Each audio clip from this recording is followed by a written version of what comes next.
Hedda Hemlet-Skansen, and I am the Deputy Consul General at the Norwegian Consulate here in Shanghai. I will be your moderator tonight, so very nice to see you all here in this room. Tonight is about diversity and gender equality on corporate boards. And this is a topic which has gotten more and more attention in many countries, including Norway and China. And this evening, we are going to hear from 3 panel debates, who will each be 20 minutes long, joined by Norwegian and Chinese consultants, investors, and companies. We will touch upon why gender balance on boards is important, but we want to focus on how to reach this goal. That's an important distinction right there. And I will introduce the speakers and moderators briefly before each session. But now let's say hi to 3 Norwegian speakers on the screen. Can you hear us today? Yes, Hedda, I can hear you very well, and thank you for inviting us to be part of this very important session. So delighted to be here. Jonas and Mats is with me here, but not on screen though. Very good. Very good to have you there in Oslo. It's more morning there, I guess, or early afternoon, but very good to have you here. Yeah. So for the program and the detailed information also about the speakers, you can scan the QR code on the tables. But now, without further ado, I would like to introduce Norway's Consul General, Lise Norgård, to the stage.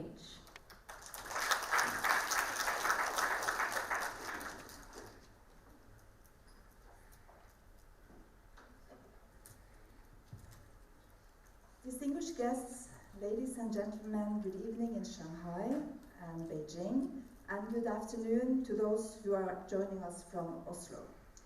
It is an honor for me to welcome you all to this first cross-border dialogue in Shanghai about gender balance on corporate boards. Let me first thank Turid Solvang, CEO of FutureBoards, for her role in making this event happen in Shanghai. The Consulate is proud to co-host this dialogue with her, together with Norwegian Business Association here in Shanghai. Thank you also to you and women for being present today, and to all panelists who are joining us both here in Shanghai, in Beijing, and in Oslo. Hopefully this evening will spur further dialogue on this important topic.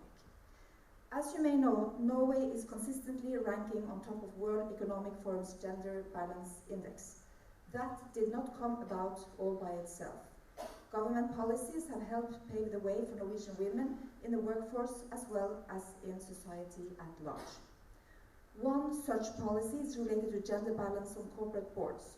In 2007, Norway introduced its quota law requiring boards of listed companies to have a gender balance of at least 40% of either gender. This was a demanding order as, at the time, male board directors outnumbered women by more than 9 to 1. Even though the law was controversial, the quota contributed to a change in the attitude and political debate about gender balance. In statistics from 2020, companies with legal regulations have more than twice as many women on the board than companies without regulations. The share of women on boards have remained relatively stable since the quota law was introduced, but there is a large gap between companies with and without gender quota legislation. Interesting to note is that since May 2018, 66 Norwegian companies hired a new chair, of whom only 8 were women. Today, we are focusing on how to reach gender balance rather than why we need gender balance. However, in many countries, including China, we are maybe still on the why stage. Let me therefore just state the obvious. Diversity is more than simply checking boxes to increase representation of the underrepresented. When you bring in people with a broad variety of board members from all walks of life, you bring in new ways of thinking, insight and indifferent perspectives. This leads to better decision making, and it can lead to both an improved corporate culture and corporate growth. Companies become better prepared for rapid changes in markets, technology, economy, and regulatory frameworks. Ultimately, it does good to our society at large. Norway has come far, but we are not there where we want to be yet. However, we have reached a point where we are not as much discussing why we need diversified boards, but rather how to actually get there. So what about China? I'm not an expert, so I'm looking forward to listening to our insightful panelists tonight. I do, however, note that there is an increasing number of research institutes and top consulting companies devoted to this topic in China. Studies of Chinese listed companies from 2011 to 2020 show that more women are welcomed into board of directors, and they also hold important positions. And China is moving fast, leapfrogging in many areas. Businesses are becoming more open, inclusive, and diversified, and we see more successful female entrepreneurs and business leaders take the chair of boards.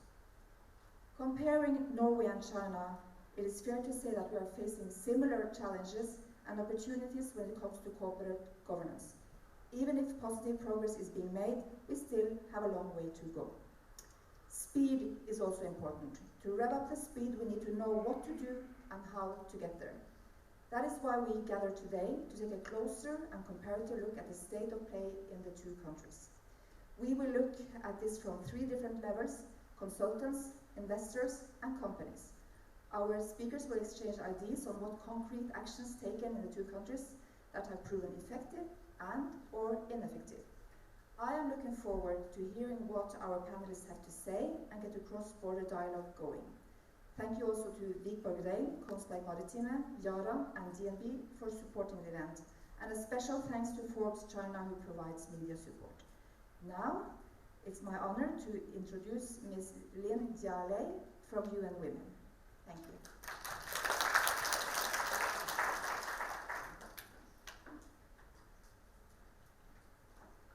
Thank you, Lisa. Distinguished guests, ladies and gentlemen, it's a great pleasure to be here today. On behalf of Young Women, I would like to first thank the Norwegian Consulate General for inviting us to this important event. FutureBoards, to me, would be featured by diversity. As we all know, although the progress has been made, women are still underrepresented on corporate boards. From a dataset covering 49 countries, only 16.9% of board seats are held by women. And in almost all countries, gender parity has not been achieved on boards yet.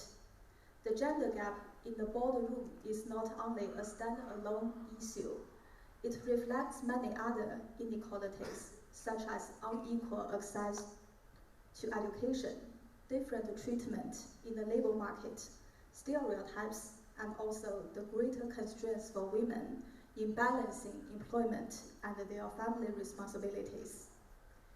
Having more women in management positions is not only vital to gender equality, but also a driving force for economic and social development.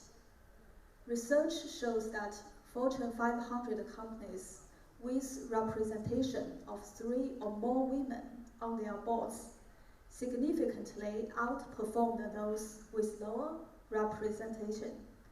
Increasing the representation of women on boards is everyone's efforts, and I just mentioned a few points of it. First, policies, regulations, and practices that enhance women's equal participation and development in the economy must be in place. Sometimes the temporary special measures can be used, just like the quota the Consul General has introduced. And the second, companies must play an active role. Here, I want to introduce one UN principle, which is called Women's Empowerment Principles, which was developed by UN Women and the UN Global Compact. It's a set of principles guiding companies to promote gender equality, not only in the workplace, but also in marketplace and the community. And promote women's leadership is one key element of it. And under We Empower Asia, a program initiated by UN Women and the EU, we are using the webs as a blueprint to promote awareness raising and capacity development, and also provide technical support for companies to integrate gender into their operations and we welcome everyone here today also to join the web's community. Third, we encourage women business leaders to become role models. Not only the role models for personal career success, but also to leverage your position to voice for women's full and equal participation in decision making. In the context of COVID, it's more important than ever for joint efforts and partnerships. As young women, we are thankful to events like this, and we look forward to working together with everyone here to promote gender equality and women's empowerment. Thank you.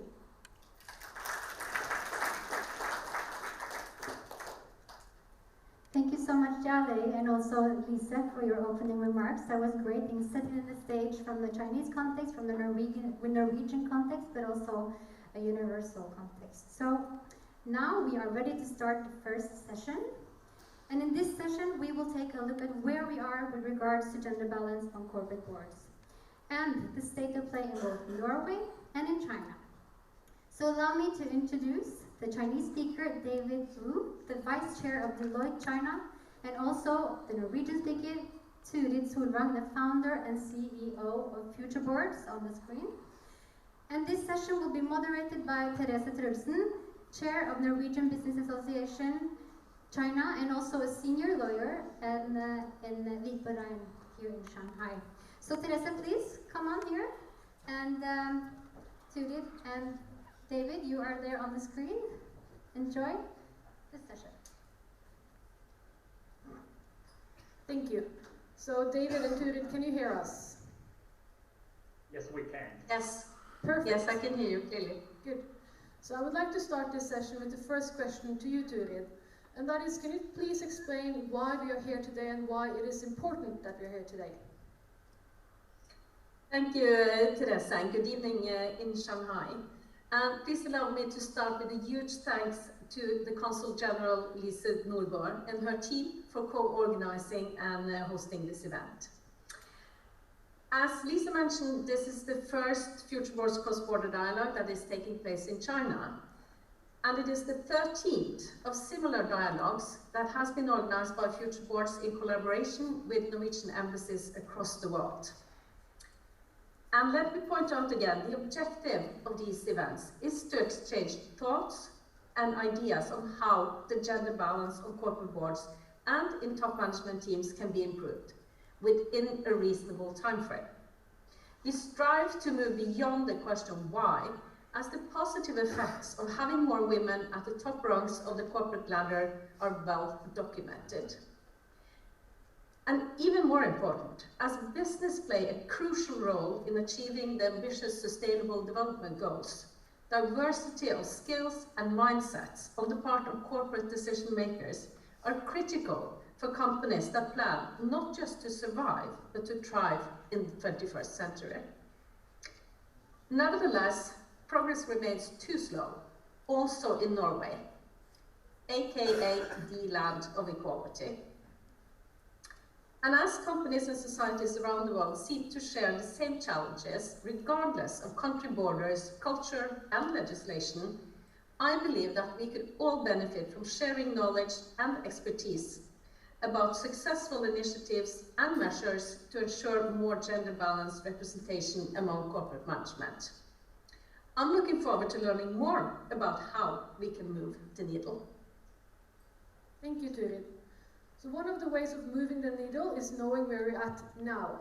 And on that point, Deloitte China has made a very interesting report on the gender imbalance on corporate boards of listed companies in China. So David, might we ask you to go through the main findings of that report, please? Yes, thank you. I've prepared a few slides. I'll be brief, and let me share with the audience one slide.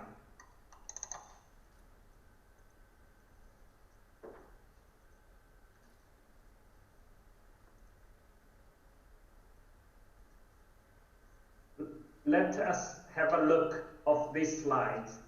China is a communist country, and we have 1.4 billion population.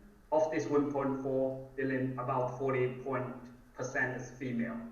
Then we have 90 million party members, and the female percentage is about 26.7%.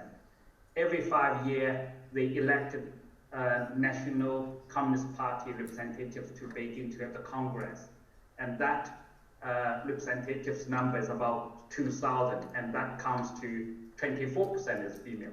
Now, the more interesting figure is that of those 2,000 some representatives, they elect the Central Committee member, which is what they call the center or the core leadership.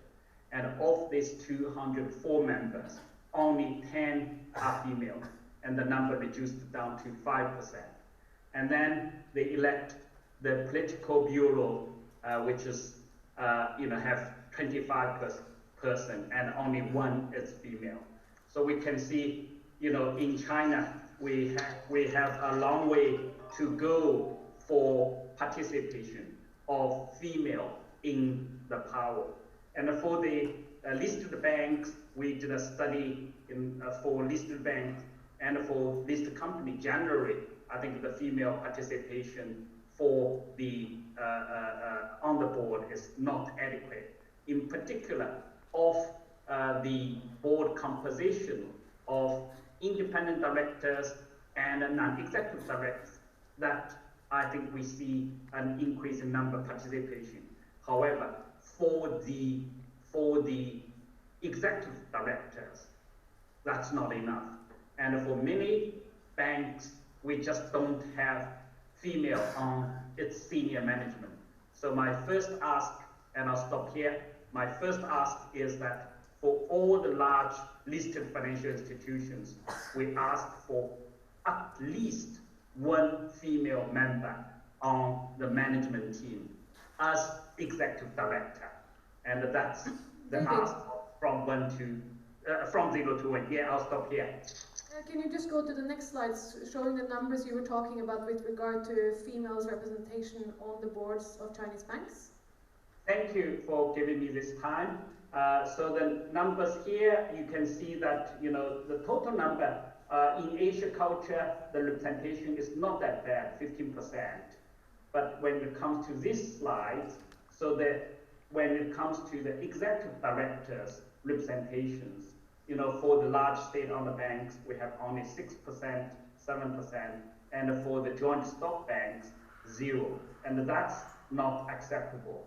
And here, from 0 to 1, the ask is basically, if you go to the state-owned commercial banks, number 6, 6 of them, we have only 4 of them on management team. And then the joint stock banks, for 10 of them, we have only 6.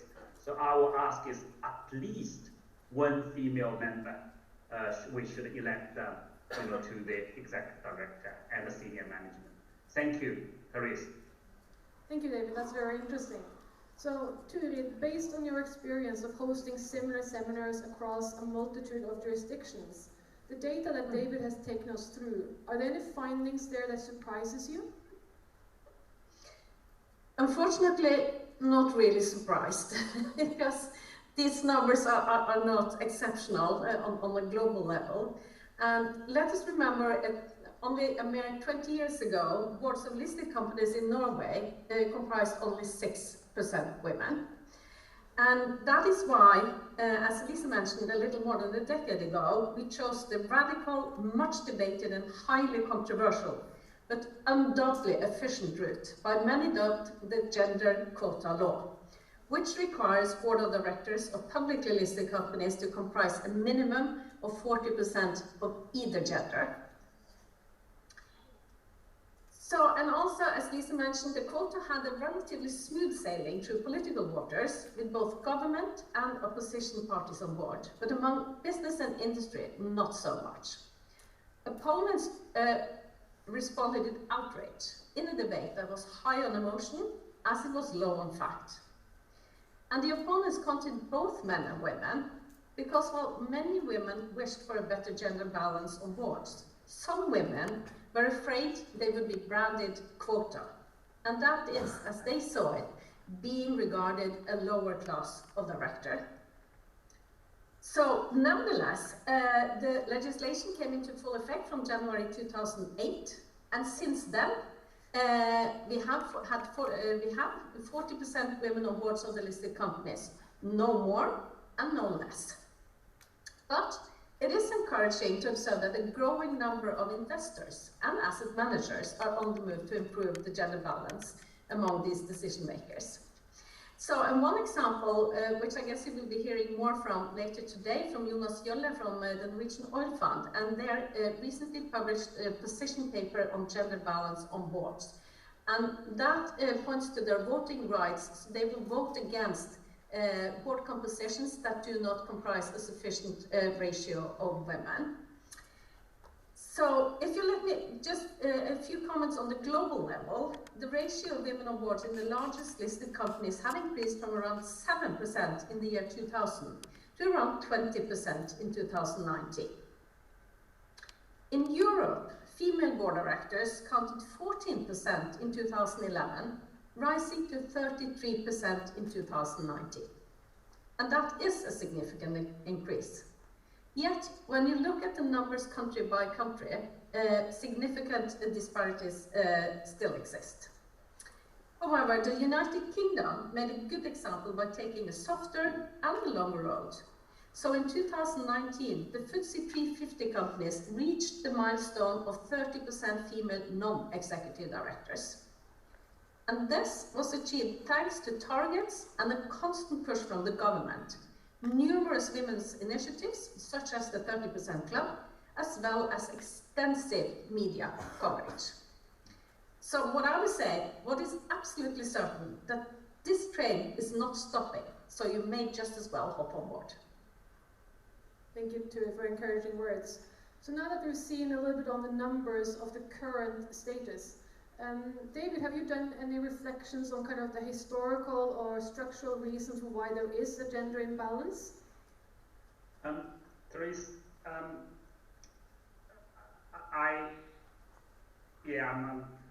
a bit nervous now. I'm the first male on this panel now. But looking back, you know, my mother, my sister were not allowed to eat at the table with me when I was young. So they were only allowed to eat at the kitchen. So historically, China do have a challenge to, you know, empower a woman. But on other side, structurally, I think the Chinese, some of the rules needs to be changed. And that is the retirement age for female. And the retirement age for female generally is 50 years of age, and while male is 60 years of age. Then it goes on, if you work for state-owned companies, work for government agencies, female allowed to extend their age of retirement to 55, but still 5 years behind male. And unfortunately, this rule was established in 1978. And we have so much changed in China over the last 40 years, but this rule was not changed for female to extend its age for retirement. And had we implemented this rule to extend the age of retirement, I think more female would have more expectations for their career extension, in particular into the ballroom, where experiences counts. And to be quite honest, our boards are relatively young. We need more experienced and mixed, age people into the board. So that's my two reflection, Therese, and that's my second ask. My first ask is from 0 to 1. My second ask is from 55 to 60. At least we extend our female retirement age in China similar or equal to the male retirement age. Back to you, Therese. Thank you, David. So Turid, from a Norwegian perspective, which historical or structural reasons do you see for the gender imbalance? Well, it is a bit strange because we are known and we are topping the gender balance index globally. So there is actually no logical reason why we should have fewer women on the top echelons in the corporate sector. But still there seem to be some structural and systematic challenges to overcome to get women into these positions. And unfortunately, this is changing quite rapidly, in line with more women taking higher education. For many of the universities, we have more than 50% women in the higher education. We have split parental leave, which is also helping. But most of all, the general consensus that it makes perfect business sense that women should participate on all levels in business and in society. Thank you, Turid. So this first session is on a comparison analysis between Norway and China. And David, you heard Turid introduce that in Norway there was a law requiring gender equality of 40% on listed companies in Norway. Do you think the same would help in evolving the misrepresentation on Chinese boards in listed companies? Therese, yes, I think certainly it will help, and I encourage that, because China is a very organized society, and if there are regulatory rules, organization can follow the rules and starts to make changes. I think there are of course challenges about cookie cut rules, but in China I think some of the simple rules will help us to move this agenda further. I fully support, and I think we should extend that. And there's one organization behind which is important as the organization committee or organizing department of the party committee, and that is responsible for place leaders into state-owned banks or state-owned companies. And I think they should have a debate and put some recommendations into their policy agenda. Thank you. So one last question to the both of you. What can companies do? What actions can they do to help with the gender imbalance on boards? Turid, to you first. Yes, thank you. And I'm really happy for that question, because today we are launching an initiative in Norway, which is a direct result from the cross-border dialogue we had with the embassy in London last year. And that is the Women in Finance Charter. And signing the Women in Finance Charter, the companies are pledging for 4 principles. They are pledging to select one of the top management team to be responsible for equality and inclusion in the company. They are required to set internal targets on gender equality in the top management levels, and they are recommended to tie the achievements to the remuneration. And lastly, they are required to report annually on the progress. So we have seen that this Women in Finance Charter in London and in the UK has been really successful, and we are hoping for the same in Norway, and the whole financial industry in Norway are with us on this. So perhaps we could also implement that in other sectors and also in other countries. Thank you, that's a very interesting initiative. David, what do you think? Therese, I didn't see the audience in Shanghai. But for the Chinese audience, I want to share my personal story. How many of you, have been to a boardroom? Anyone want to raise their hand to that question? We have 1, 2, 3, 4, 5, 6, 8, 9, 10, 11. Wonderful. So majority were men though. Wonderful. They've been to the boardroom. In 1999, I was sent to Australia for training. And I was auditing one company, and I was a manager working for a partner, and I had a very good relationship with the client, with the board secretary. Before I left Australia back to China, the board secretary said, David, you've been a very good auditor, we've had a good relationship, is there any one thing I can do to make you happy before you leave Australia?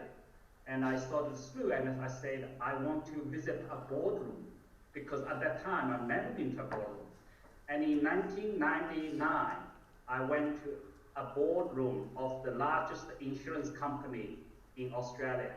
And the boardroom is a bar. It's just, alcohols and some meeting place.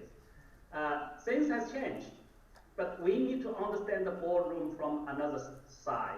The boardroom is where the company make decisions.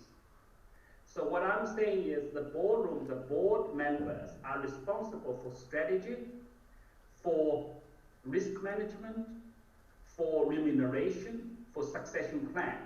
So certainly company has very important rules now, whether it's from shareholders or from the board itself, to think about positively to include more female directors, and always think about in succession plan to include women on the board. It's not just for gender equality.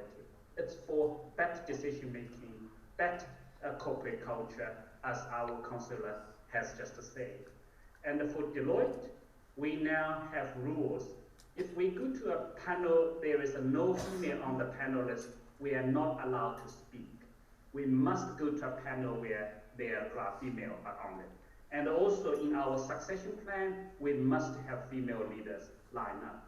With that, I'll conclude my little talk, and back to you, Therese. Thank you, David, and thank you, Turi, for a very interesting discussion. We will then move on to the next part of the program. Thank you. Thank you very much.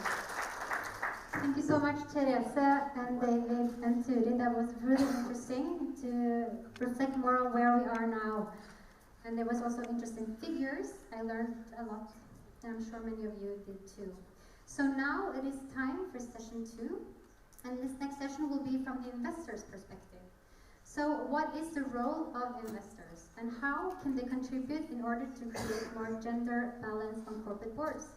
So please welcome the Chinese speaker, Wang Dechuan, the CEO of Corporate Governance Solution Group, and the Norwegian speaker, Jonas Gjølle, who will be on the screen, and who is the global co-head of corporate governance of the Norwegian Oil Fund, Norge Bank Investment Management, or NBIM for short.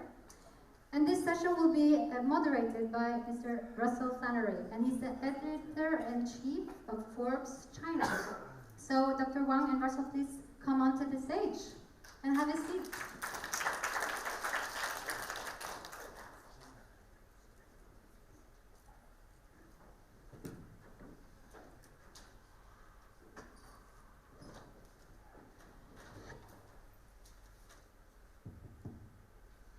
Well, good evening, everybody. It's a great pleasure and an honor to be here and have a chance to work with the consulate on this important conversation.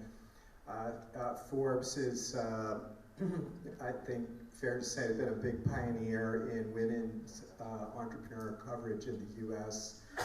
Forbes history goes back about 100 years. 100 years ago, it was not mainstream to be reporting about women in business, but on the very first cover of Forbes magazine, in fact, we do have a column touted called The Unique Department, and it's called Women in Business. From that small beginning, every year we publish dozens of lists around the world that highlight the role of women in business. In China, for instance, we have lists of top venture capitalists that are women. We have what we call a list of the most successful women, and also up-and-coming women. In the U.S. this year, we tried to look at it from another perspective and talk about women over the age of 50. And came up with a new report called 50 over 50, which got a lot of coverage. If you're a Forbes reader, you may have noticed that our Vice President Harris accepted an interview from Forbes in order to come out and support the direction of that list in the US. So it's a thrill to be here with all of you. We're very lucky to have two experts with us. Jonas, let's bring you into the conversation. Can you just tell us a little bit about yourself and the bank for the benefit of people that may not be familiar with the bank? Sure. Thank you, Russell, and good evening, everyone in Shanghai and in Beijing. Pleasure to be here.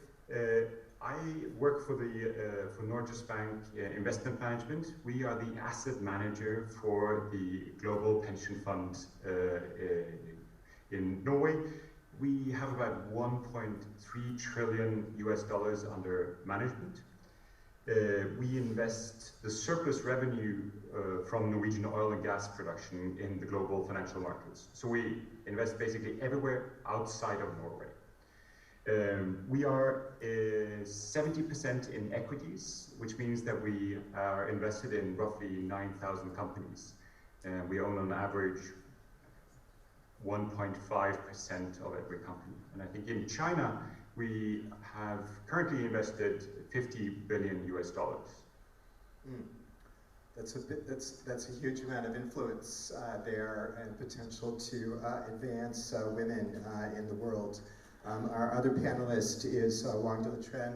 Welcome, Deletren. Deletren is the founder and CEO of Global Solutions Group. Want to tell us a little bit about yourself and what you're doing there? Thank you. Good evening, everyone. I'm a trained lawyer, so I'm qualified in the US and China, been practicing law for about 20 years, mostly serving asset management industry, including the Chinese National Social Security Fund. So I studied in the US and wrote my dissertation on corporate governance and this particular topic. That's how I got interested. And just 5 years ago, I left law practice and started Governance Solutions Group with the support from my good clients like SSF, also backed from the beginning by a European investor. We started from Hong Kong, focusing on serving international investors allocating to China, like Norge Bank, because investing in China as an emerging market, the investor care a lot about sustainability and governance, transparency. So that's how we started. We provided research, rating, and data to investors. What got you interested in women in particular? Good question. On this, I know what you mean in the context. I think when we started to look at the ESG governance issues and the boardroom dynamics, we, of course, unavoidably pay attention to the board competence, independence, diversification. This is the international best practices.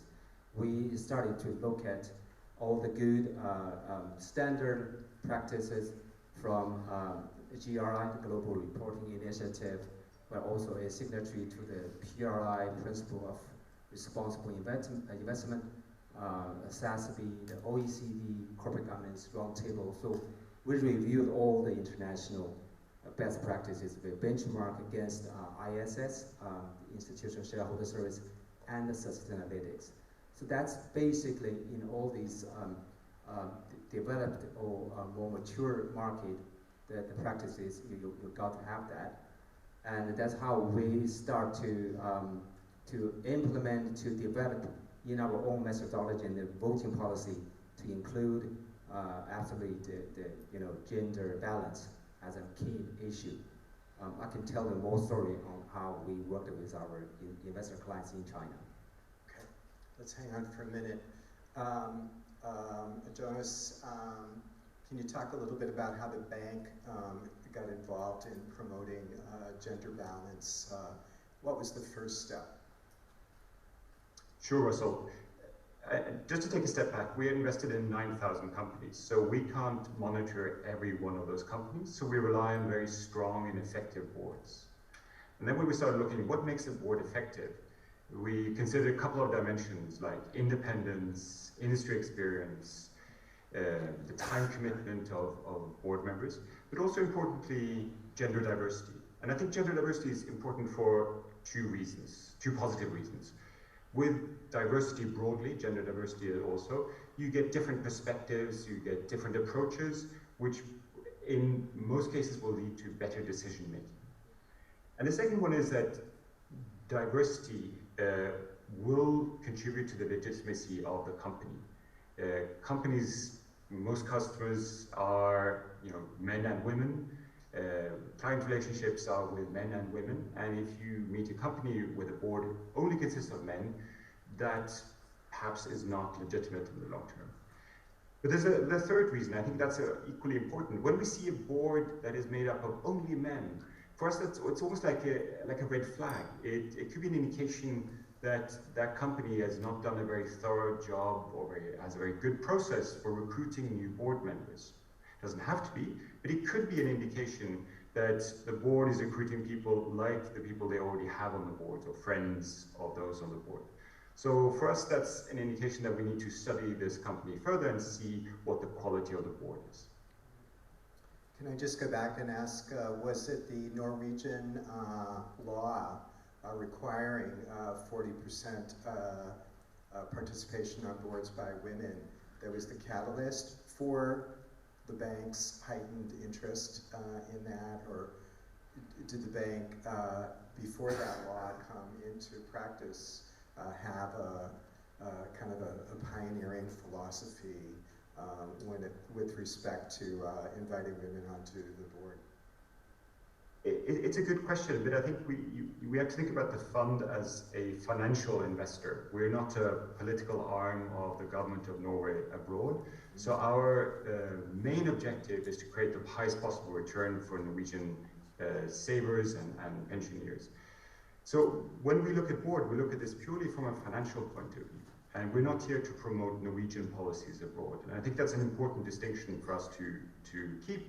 And it also increases our credibility, if you want, when we speak with boards, because we do this as an investor, not because we want to impose a policy. I see.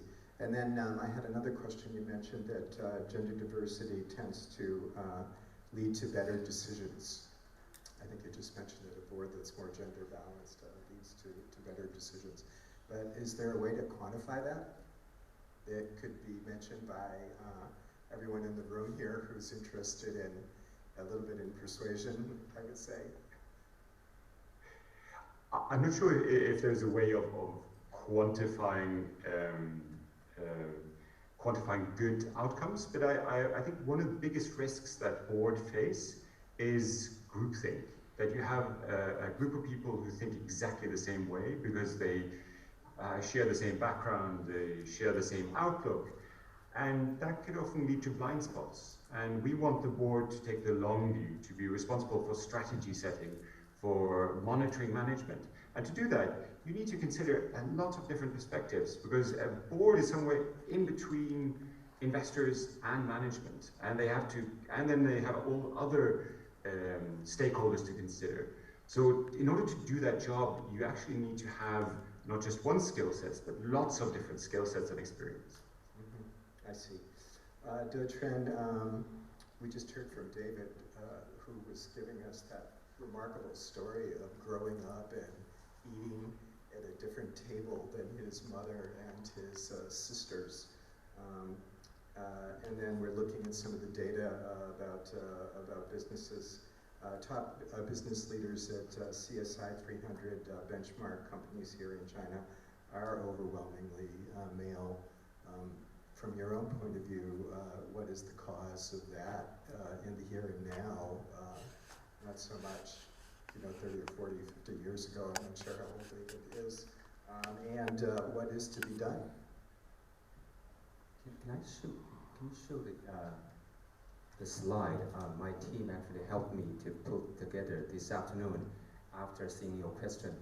So this is our own data about 4,000 A-share listed companies, and particularly the CSI 300, or all of those major companies, the major index in China.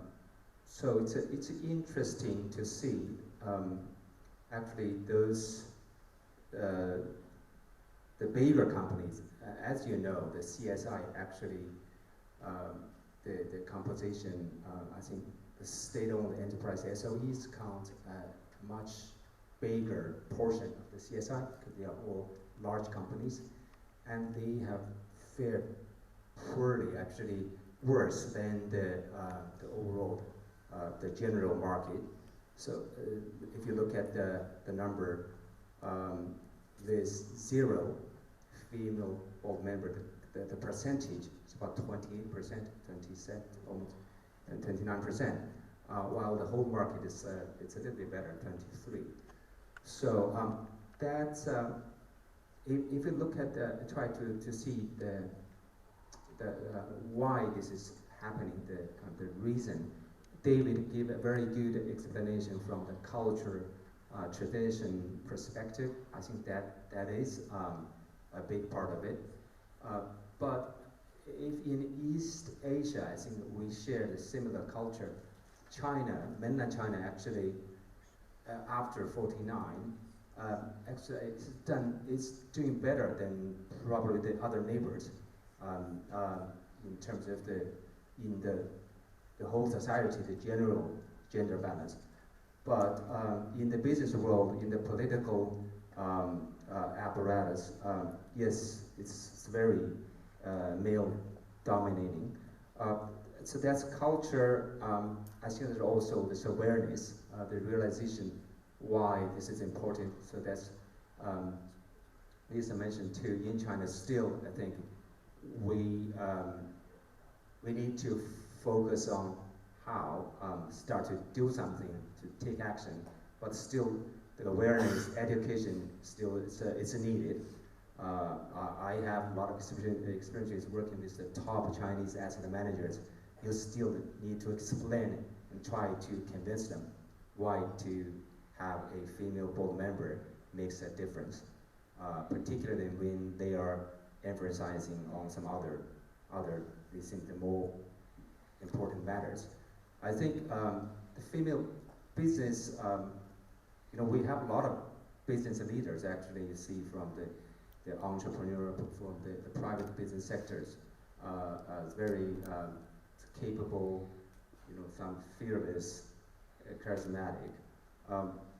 Probably they haven't realized the importance to be sitting on the board.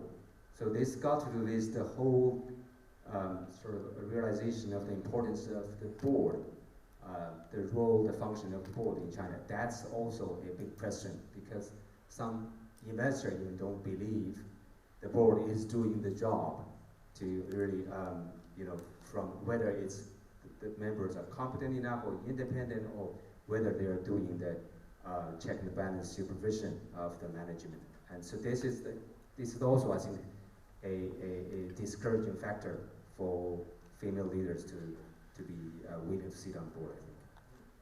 You mentioned that the company is focused on the performance, and the feedback from some may be that the board should be focusing on other things rather than women, having more women on the board. What are those other things? And to come back to one of the main themes of our discussion here, how can women and those that are supporting women in the world address that? I'll try to take this from the investor perspective. So where I work with most of the investors, from international ones to the Chinese ones, are particularly the domestic investor, all the top asset managers, the SSF, external managers, like trillion RMB managers. Yes, when they look at the sustainability, the ESG, the responsible investment aspect of the company, they care more about the pre-investment integration of ESG because they need to answer to the investors, their client, like Norwegian Bank or PRI. But the PRI and the investor now getting more and more focusing on the post-investment active ownership stage. So we are doing a research with the sponsored by City of London on value creation through stewardship, engagement. So we work with these managers, explaining the engagement, the importance of engagement. When engaging with these public companies, the issues now are more on climate change, for example, because it's less political. I mean, they can raise this to the management. Others, if it's more operational strategy related, maybe it's go too far, or personnel related. But as we spoke the other day, actually, gender balance, board diversification is it's very easy to quantify. Actually, it's supposed to be a lower hanging fruit. That's something I think we will for sure to work with our client to raise this. I think that's one of the areas should be improved and easy to be improved. Jonas, we have many friends, many folks here tonight that are interested in learning how. How can I help women? How can I work with investors in listed companies, promote capable women on boards? Can you share a little bit of that how from your experience in Norway? Sure. I think what we do is three things. As an investor, and I can only speak from the perspective of an investor, we set expectations of companies. We say, this is what we expect in terms of gender balance on the board. And this is something that we publish on our website, we communicate to companies, and we set like a global standard for what we want to see. Then we engage individual companies in dialogue, and we'll often ask, why is it that there are no women on your board? What will happen in the future when you decide to recruit new board members? And the third thing we do, and we've started doing this in some markets, is say, we think that there is no reason why there shouldn't be women on the board, and if we continue to see a complete underrepresentation of women, we will consider voting against the chair of the nomination committee. The chair of the nomination committee is responsible for bringing new members onto the board, and it is his or her responsibility also then to include women in the pipeline of new directors. So standards, dialogue, and voting, those are the three tools that we use to promote women on boards. Yeah, that's very good summary. I would add, as a financial journalist here, another important thing is data. You just mentioned, Jonas, the importance of performance, and companies are looking at performance. And we live in an age when data is like air.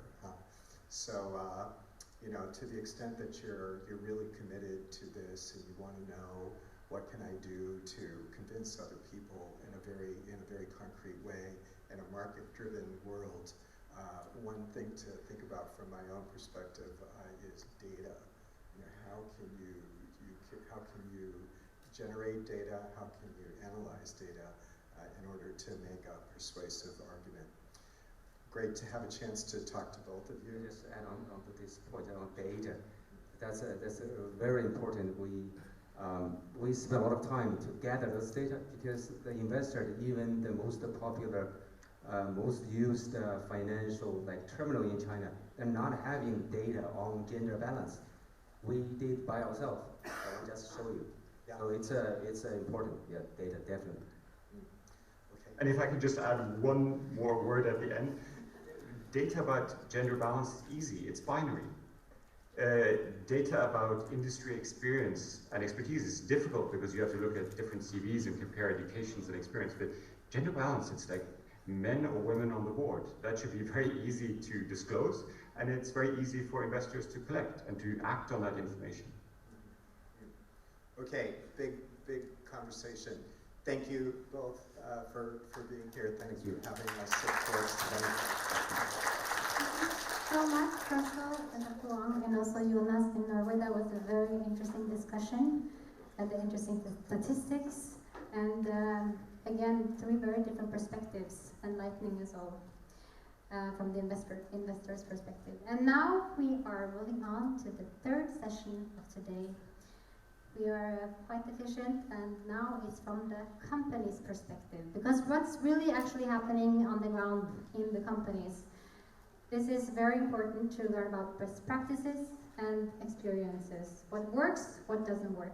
So now, please let me introduce first from Norway, Mats Johansen, the CEO of biotech company Aker BioMarine, who will join this session, and he's a central figure in Norway who actively promotes gender equality on corporate boards. And from the Chinese side, we're honored to have Ms. Xiao Lingqiao, Chief of Staff of McKinsey and Company China Region, who will share experiences and best practices from McKinsey.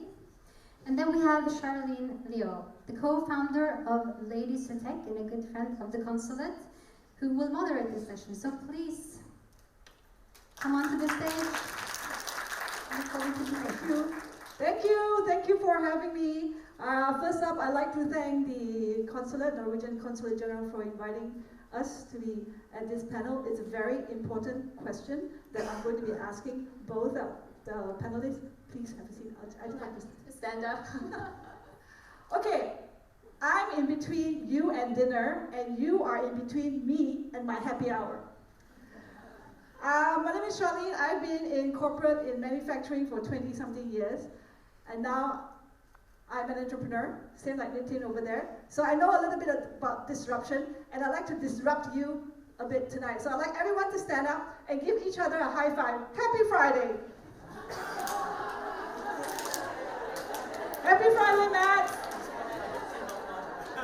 High five! Thank you for coming. Yeah, come on, Great to have everybody here this evening. All right. Okay, I think we should sit, because it's going to take only 20 minutes. Well, as a startup, right, we are very well known for this thing called elevator pitch. It's a 1 minute to the top of the building. Maybe I'd like Matt to give to do a 1 minute elevator pitch introduction of yourself and what you do. Yeah, so my name is Mats Johansen. I'm the CEO of quite large biotech firm based out of Norway, working globally. We are, strange thing, I mean, we're harvesting krill in Antarctica, refining out molecules from that raw material and creating different type of biotech products out of that. We're about 550 employees all around the world, including in Shanghai, where we have an office, and also we have customers, and about $300 million of revenues. Well, thank you very much, Matt. So that's a really tech company, and I bet you there are not many women, or maybe you will prove me wrong in a bit. Okay, so back to you. Yes. So hi everyone. Thanks a lot for the invitation. My name is Xiao Lingqiao, also go by Michelle. I am the Chief of Staff for McKinsey Greater China Region. By Greater China Region, we have 6 locations here in GC.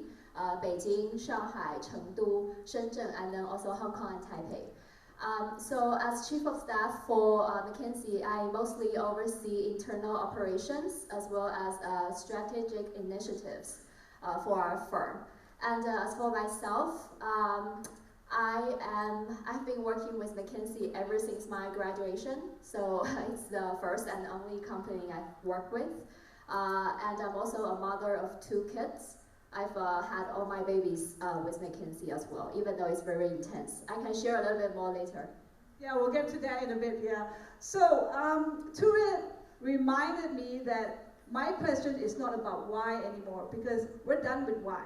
I think we talked about why in the last 2, maybe 3 years, at least as long as I have started Ladies Who Tech, since I've started Ladies Who Tech. Now the data, someone asked about data earlier, right? And McKinsey actually, a few years ago, said that McKinsey estimates that women working at their full potential could add up to $28 trillion. I don't know how many zeros is in 28 trillion, but it's $28 trillion to the annual global GDP by 2025. So you have the why already. Now the question is, how? How are we going to put more women in the board, put more women in the leadership?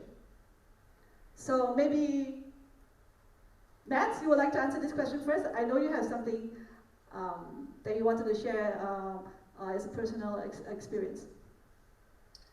Yeah, I mean, I can just talk about my own experience in the company that I lead, and I think it's, you know, to unlock this potential, because I think that's the key thing here. I mean, this is not about kind of creating just like an equal society. It's about unlocking the potential that is in female leaders, and I'm a strong believer of that.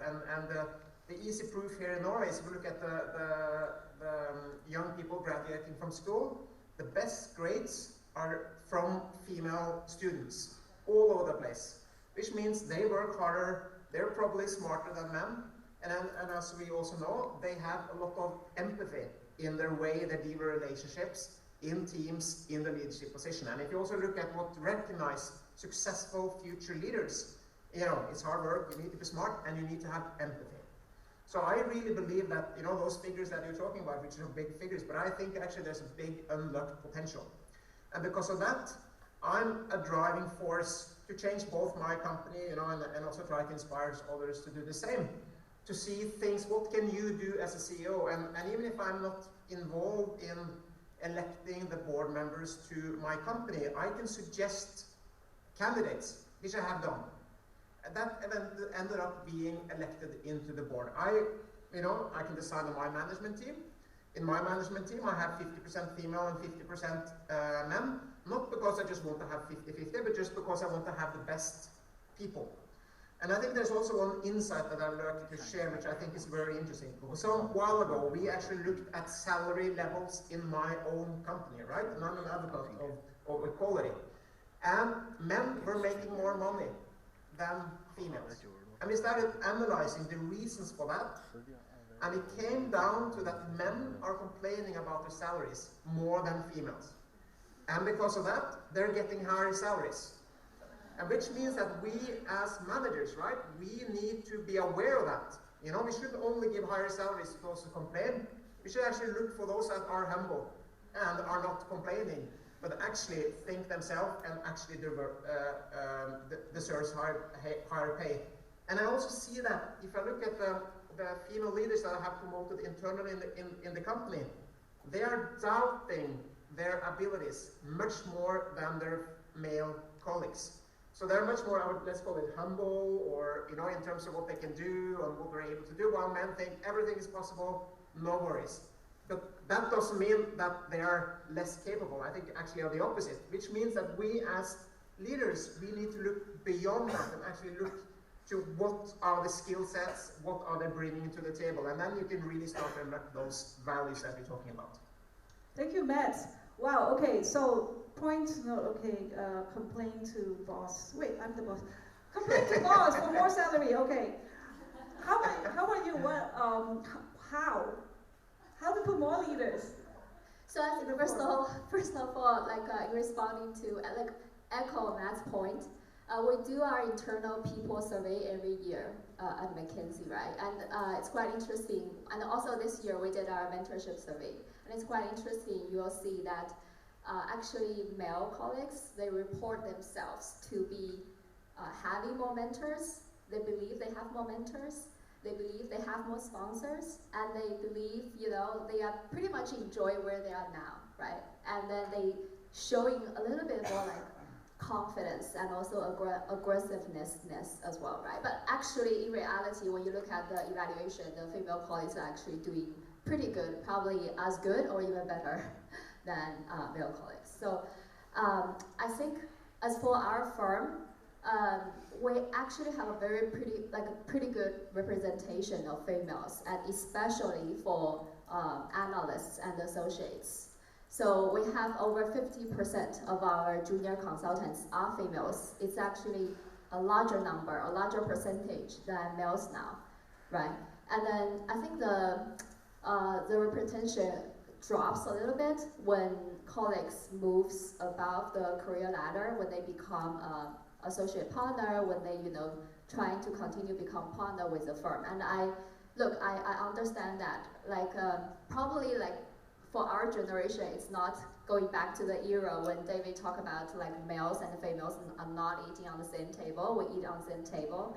But when you come to the age in your 30s, right, you start to have a family, you start to raise kids. So there are different types of challenges for having and holding a family together for, you know, for women and for men as well. But somehow, unfortunately, I feel like maybe women are still taking a little bit more of the family side of responsibility there, right? So we're definitely doing a lot of initiatives trying to help women with their career advancement. One thing we've been doing for a couple of years is a mentorship sponsorship program. So basically, as you are in the firm, you naturally will have the people you work along with, and they become your sponsors. Given our structure, it's more like an apprenticeship kind of structure. So you have your sponsors, but then we'll also pair you up with mentors who don't have a very like extensive working relationship with you. So he or she will be more neutral and will be the observer and also be able to provide you with more neutral advices, right?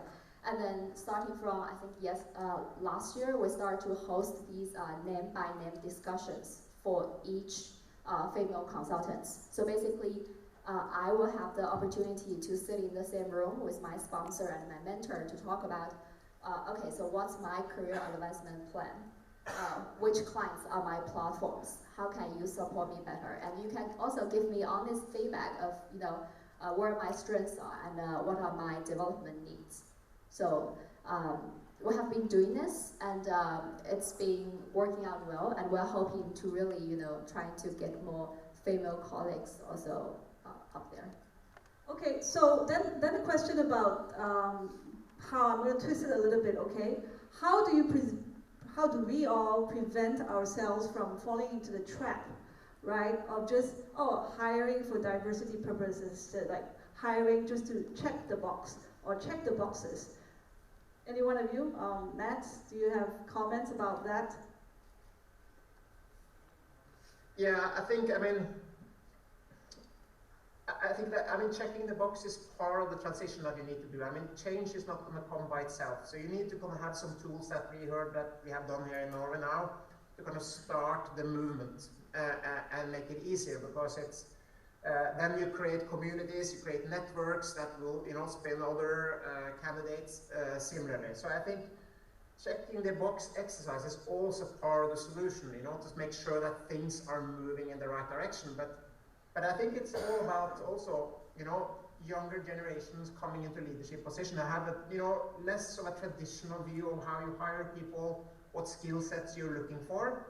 And I think also the way now where kind of the table has turned now, it's not anymore the same way where a candidate will come and try to sell them into the company. Now it's more the company that will try to kind of go out and try to find the employees, right? Which makes it easier to kind of spot those female talents that's out there. And I think also we'll like to follow up on the point that was made earlier in terms of the family situation. And I think that is really something where companies can help contribute, because, you know, it's difficult, I think, for, first of all, I mean, to go out in your best years in career growth, you know, so let's say in your early 30s when you typically create a family, and typically the burden is more on the mother than the father, and how companies can actually help balance that with different type of incentives. And I think also maybe facilitating better, let's say the first 2 years. I think a lot of female leaders that become mothers thinks that it's too early to come back into kind of full-fledged work, only 9-10 months after they went out, after they gave birth, and because of that choose a kind of more different career path. But if we can as businesses facilitate better for those early years and kind of keep those female talented leaders kind of still on track, wanted to kind of go to the top. I think, thank you, Matt. Ling Xiao, you have also a comment on this, I remember, about sure. not falling into the trap.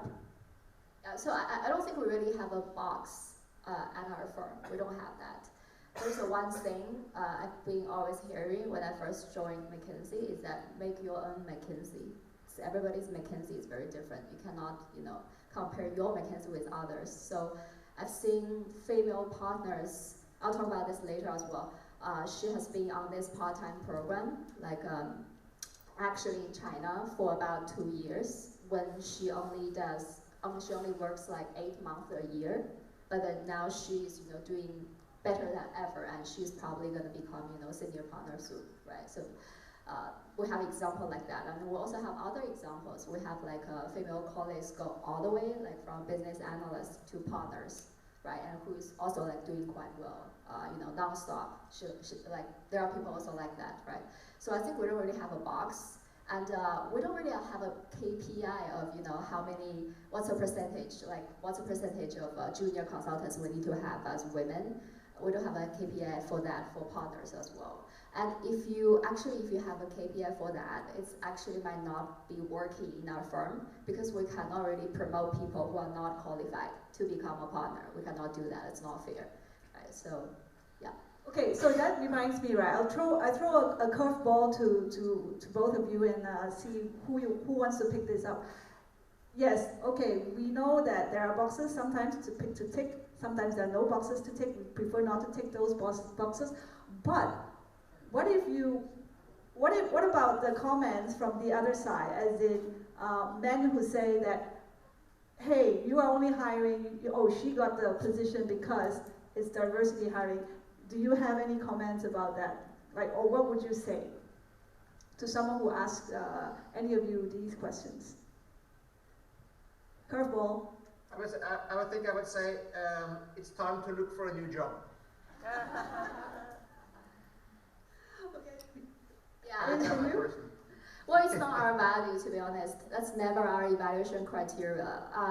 I've heard very little noise in our firm when a female colleague was promoted to partner. People see her talent. She put hard work into it, so everybody is, pretty much convinced. Okay, I have just been prompted that we only have 2.5 minutes left. So 1-2 sentences on how, just for everyone to take home, because it's Friday night, so they can think about it over the weekend and then implement it on Monday. Okay, I can go first. So I think enabling system and flexibility is really important, right? Because we talked a lot about the ups and downs of life, right? And different life stages. So at McKinsey, we have flexible programs, which I'm actually currently on. I used to be an associate partner with financial industries, but since then, I actually delivered my second one last year. So because of the maternity situation, I took an internal rotation for about 1.5 years to do an internal role. So that's pretty amazing. And then after the end of my rotation, I had the choice the assumption was to go back to the AP track, but I can still, say, oh, I love this rotation. I continue to do this rotation. So that's incredible amount of flexibility. We used to have people like, all our people are like too driven to take any of these opportunities. But like in the past 2 to 3 years, I actually see female consultants, they become open-minded and really want to think about, taking PACE. And another thing is the PACE program I talk about, right? It's more like have the choice to do some part-time work at our firm as well. It does not really stop your trajectory.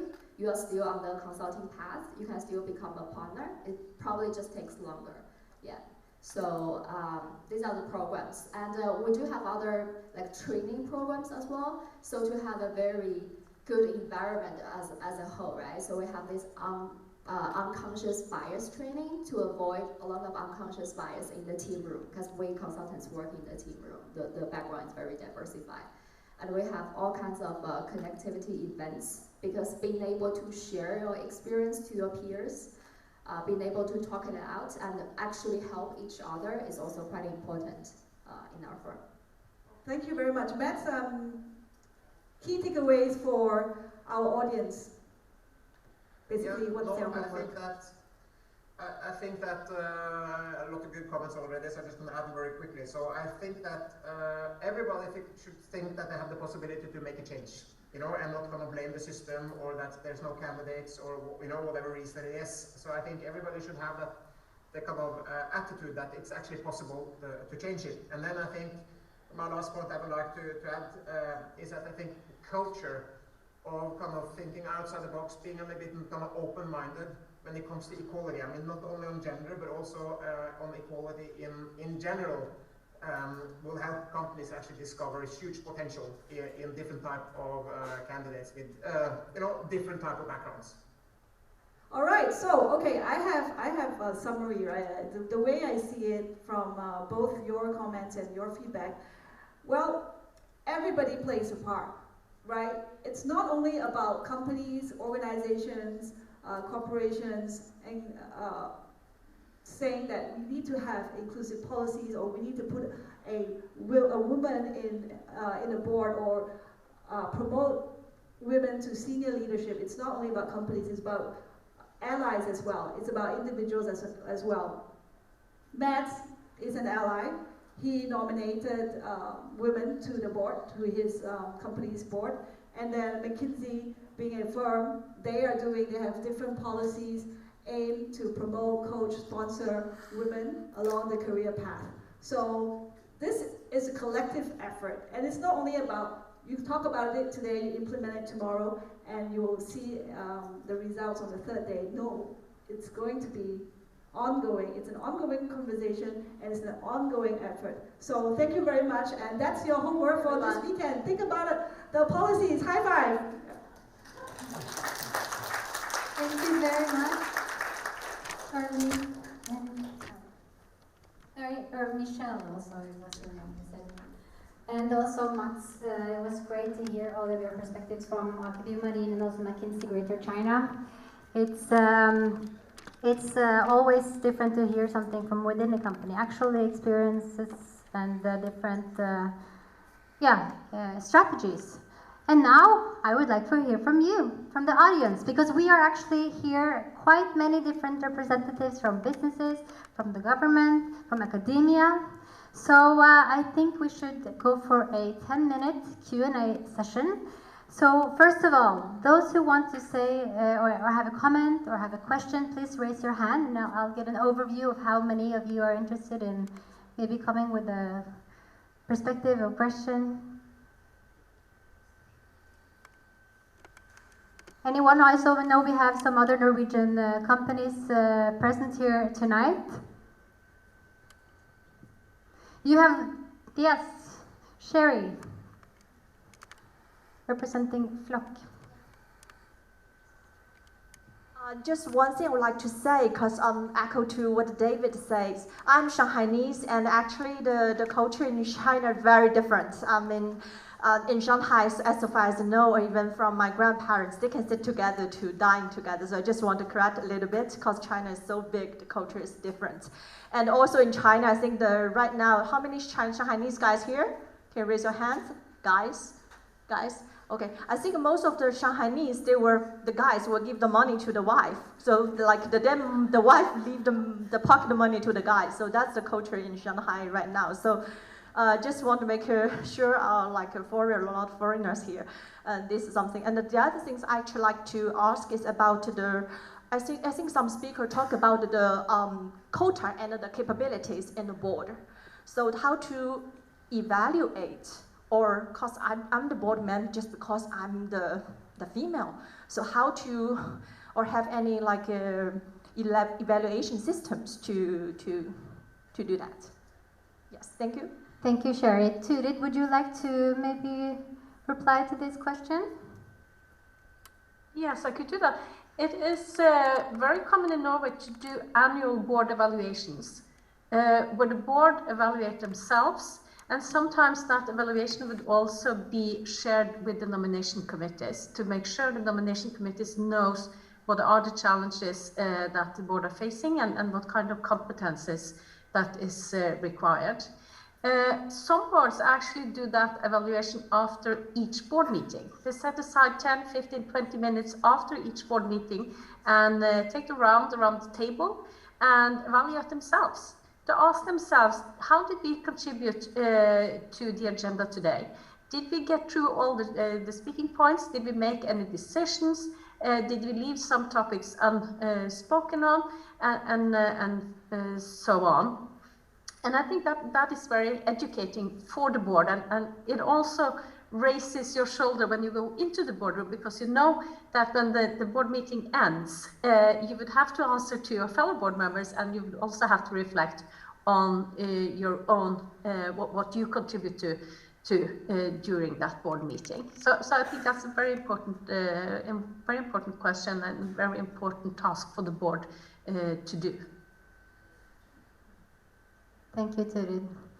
Are there any other questions or comments? I think I just want to add to what everyone has said. I think, yes, gender balance is required at the board level, at the organizational level, at the senior management level, at all these organizational and societal level. But I think one thing that we really need to remember also is that gender balance is a lot about respect, it's a lot about acceptance, and it's also a lot about empowerment. So it's really a way of life, and it's an everyday way of thinking as well. We have to remember that at home. We have to remember that when we go out. We have to remember that when we watch something. We have to remember that when we're at a restaurant.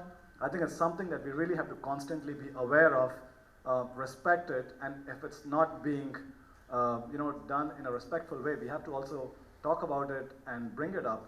So it's, I do feel like we should not tolerate disrespect at a gender level, even at home. Like growing up, sometimes parents say things, sometimes you watch things on TV, sometimes relatives say things. I think we really have to be aware of that as well. And then I think once it becomes a key part of our thinking, respect and empowerment, I think then we bring it up to our societies and to our organizations. But I think without having that connection with this at the very individual level, it won't go too far for too long. So we also have to recognize that thing at the grassroots level, at the individual level. So yeah, I just wanted to share that. So thank you. Yeah. Thank you, Nitin. That is very true. Also an important perspective. Are there any other questions in the room here? I guess, yes, please. I'm actually quite glad that you're back on screen. So as you were talking about the government policies, I'm wondering and hearing from the investors and hearing from the companies, it's kind of making me think that maybe the only way to encourage faster growth of gender balance on boards is through government policy. As a government representative, do you see any other kind of pathways or would like to see some of the organizations or companies or individuals taking some actions that could support this process? I know you said the UK had quite a successful practice of this, but it was still quite government encouraged. And in some countries that may not be quite easy to push through policy. Is there something else that can be done from your perspective? So thank you very much for that question. Just wanted to point out, I'm not a governmental representative. I'm running my own company, the FutureBoards, and I've been working in the space of corporate governance and board work for the last 20 years. And of course, the topic of women on board is one of my favorite topics, and a bit spurred by the discussion we had around the quota law in Norway. And when you ask about the law, the legislating the ratio of women, we do know it works, and it works fast. And also, there is no evidence that has made the board work worse. On the contrary. So there are a lot of good things on that. And some says it did raise the shoulders of the male board directors, because they had to start reading the board papers, because that's what the women was doing, and they were quite well prepared for the board meetings. And also it changed the nomination processes, because the nomination committees needed to widen their scope, because they had to look for female board candidates. And also to some extent they had to re-evaluate the criteria. What is a good board director? Does it have to be a previous CEO with long experience and all these kinds of things that we regard as key qualities for a board member. So they have to change the whole perspective around that. And as Mats also mentioned, we need to see on other aspects on what do we need on boards, because traditionally a board member has a long experience from work life. In Norway still, the average age of a board member of a listed company is around 55, 56 years old. But as we all know that things are changing rapidly around us and in the companies, so we also need people with different perspectives and different backgrounds to be on these boards. So, and also as we've touched upon, there are different ways of bringing more women or more balanced boards, but it will take longer, that's for sure. So if we want to progress fast, that legislation is the best way to go about it. But also, mind you, that legislation needs to be followed by sanctions. So in Norway, the sanction is actually that the company will be disbanded if they do not have 40% women on board. And that is a quite harsh sanction. And the reason for that is that the quota is actually an amendment of the company law. So, and if you don't follow the company law, you are disbanded. So that is why it happens so very, very fast in Norway. So I don't know if that was a long answer. I hope it was an answer to your question too. Thank you very much, Turid. That was very interesting, and you will also say a few words more now in the end, in the recap with Therese Tulsen, who is a female chair of the Norwegian Business Association, amongst other things. And I also want to say thank you for your questions and comments. And now let's wrap it up. We've heard so many things today. We learned a lot from different perspectives. So now is the recap before it's the end of the event. Thank you. Thank you very much, Edda. And this has been a very inspiring 1.5 hours.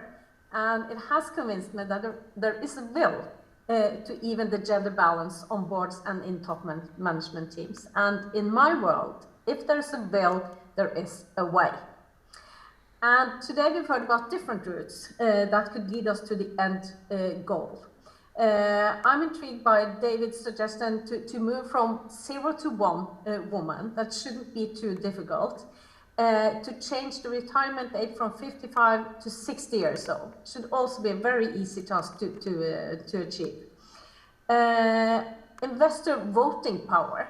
There is power in money. So in my perspective, that is where the really, or that is the people who hold the key to the boardroom, is the investors. And also that what Mats and others have mentioned, facilitating returning to work for young mothers. So one of the objectives of the FutureBoards Cross-Border Dialogues is also to put the responsibilities on today's top managers, the board directors, and the investors. Because the women has done what the women has been asked to do. They have taken higher education, they have raised their hands, they have said that we're willing to take on these positions, but we need to have people to take them on board and to make sure that they get the positions that they deserve. So meritocracy was a word that has often been used in these discussions, and to me this is about meritocracy. It is about hiring the people because of their competence and not so much about their connections.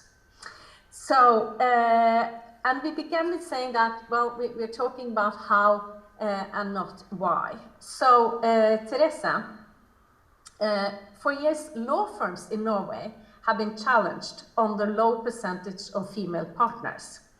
So, could you tell us how did you work on this at FutureBoards, your company? Sure. So I should start by saying that FutureBoards Law Firm is not a public listed company, so we do not mandatorily have to follow the Norwegian rule on listed companies with 40% gender representation.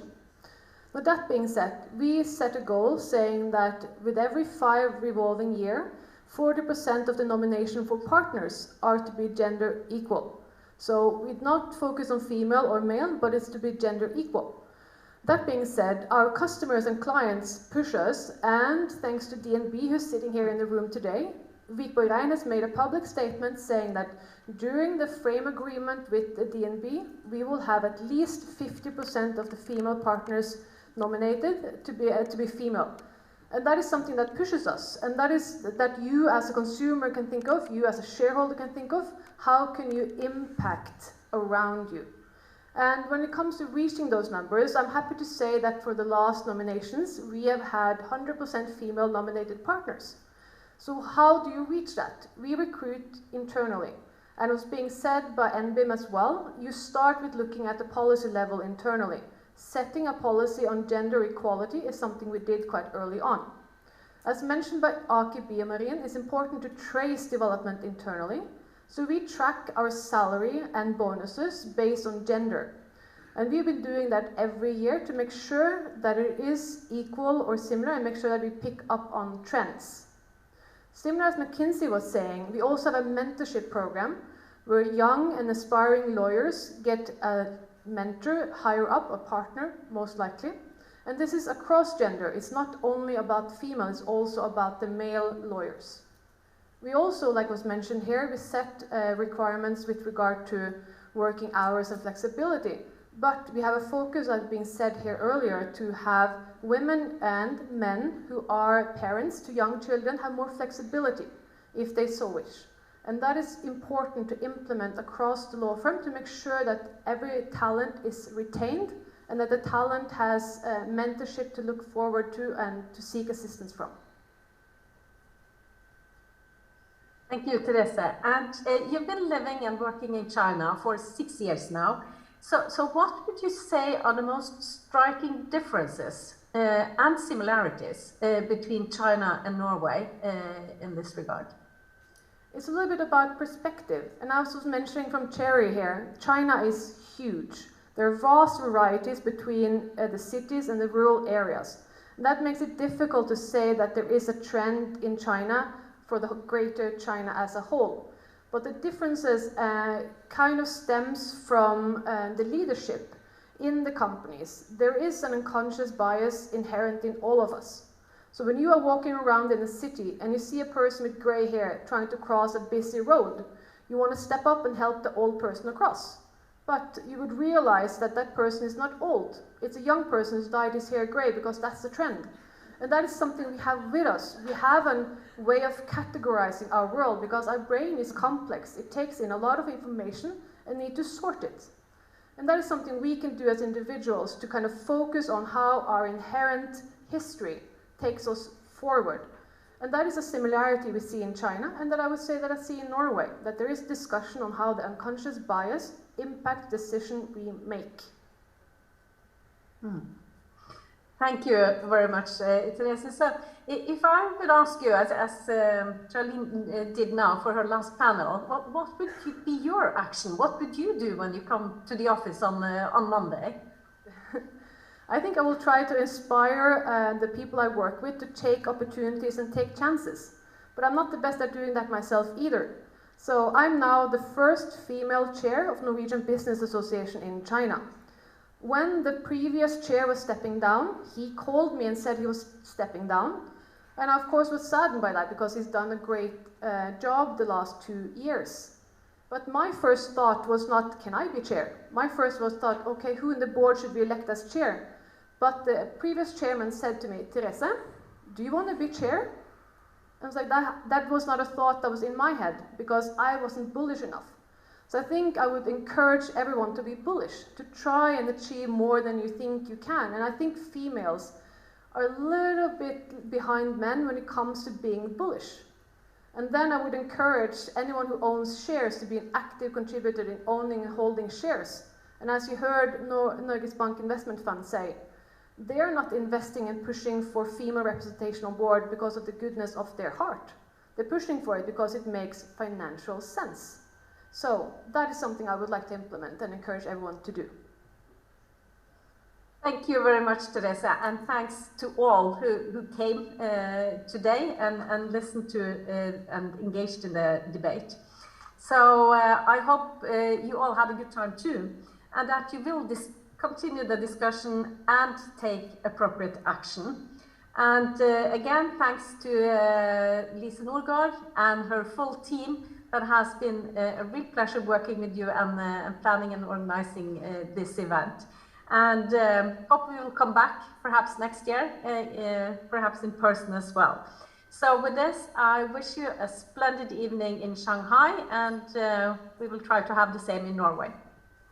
Thank you, Turid. And thank you to all panelists, and thank you to the audience. Women need to support women, right? We need to support each other. So I want to bring up Faye, because Faye has done everything related to this fantastic seminar. Come on stage, Faye. So she has found all the panelists, she has organized this venue, and she has also invited all you to this event. So thank you, Faye. It's a fantastic job.